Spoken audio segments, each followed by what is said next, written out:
За ээжтэйгээ уулзахаар очисан 12 хүүхдийн 6 нь хүүхэд асран хүмүүжүүлэх төвд байдаг бол үлдсэн 6 нь ар гэрийнхэн ах トゥ хамаатан саднид нь амьдардаг байсан юм а. Амьдралын туршид одоо явцад алдаж онсон ч гэлээ гэсэн үрээ гэсэн сэтгэл бол та хэдийн маань сэтгэл зүрхнээс хизээч одоо хэдэн секунд ч одоо салж удахгүй ийм нандин холбоо байдаг учраас багч гэсэн цөөхөн ч гэсэн тооны хүмүүсийг бид нар бас ээжтэй уулзуулж жилийн төвтэй гэсэн ийм зорилго агуулсан. Хүний амьдрал ирээнтэй бараантай хинч санамсаргүйгээр алддаг. Гэхдээ ээж л бол ээж, хүүхэд л бол хүүхэд. Их хурсын холбоо хизээч тасрахгүй. Өнөөдөр 2461-р ангид нийтдээ 12 хүүхэд ирсэн. 3-аас 11 насны эдгээр хүүхдүүдийн хамгийн дээдл нь 4 жил ээжтэйгээ огт уулзаж чадаагүй байсан юм. Хүүхдүүд нь хидтэй юм. Ихэр хүүхдтэй юм биш. Хоёулаа эрэгтэй юу? Хоёулаа хөө.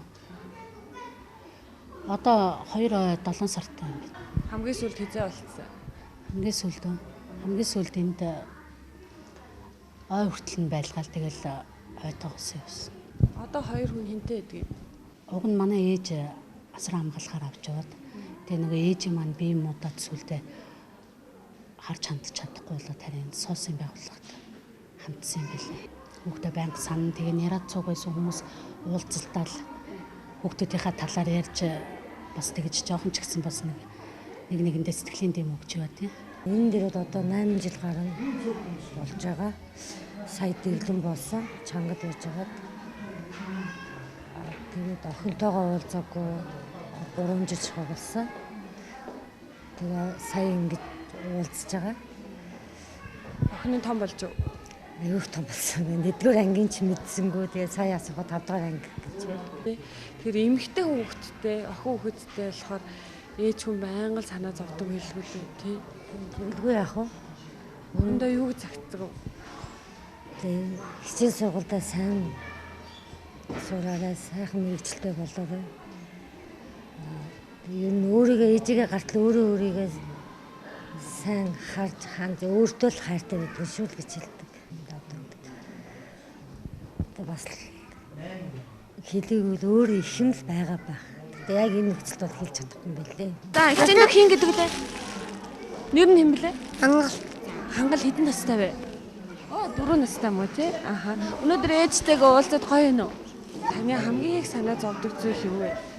Хүүтэл амирыг хамаад санаа зовдөг хүүгийнхээ хажууд байх юмсан тэгээд хүүтэй зөндөө их юм зааж сурах юмсан. Юу зааж сурах юмсан гэж боддог? Нөгөө ээжийн хайрыг тэгээд ээжийн хайрыг л амсуулах юмсан. Хүүгээ хайрлах юмсан л гэж.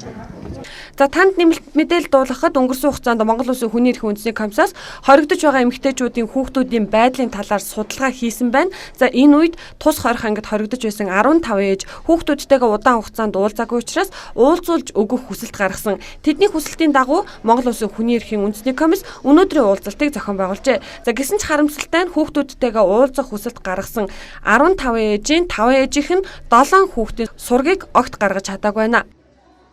Тэр улсын мөрдөгчлийн ерөнхий газраас авсан мэдээлэлээр бол нэг хүүхдийн мэдээлэл улсын мөрдөгт огт байхгүй. За бусад хүүхдүүдийн хувьд бол мэдээлэл байгаа боловч тэр хаягийн дээр байдаггүй. Тэгээд бид нар бас ах トゥ гийнхын мэдээллийг бас авах улсын мөрдөгтөөс аваад тэр ах トゥ хамаатан саднаас хүртэл асууж байгаа байхгүй. Тэгэхэд хин дээр байгаа мэдэхгүй хамгийн сүүлд хиймэн авлаач гэдэг юм. Тэ яалаа хийлээгээд би юунээсээ асуусан бол би наадах чиний асуугаад хэлье. Өө мэдэхгүй юм байж гэдэг юм.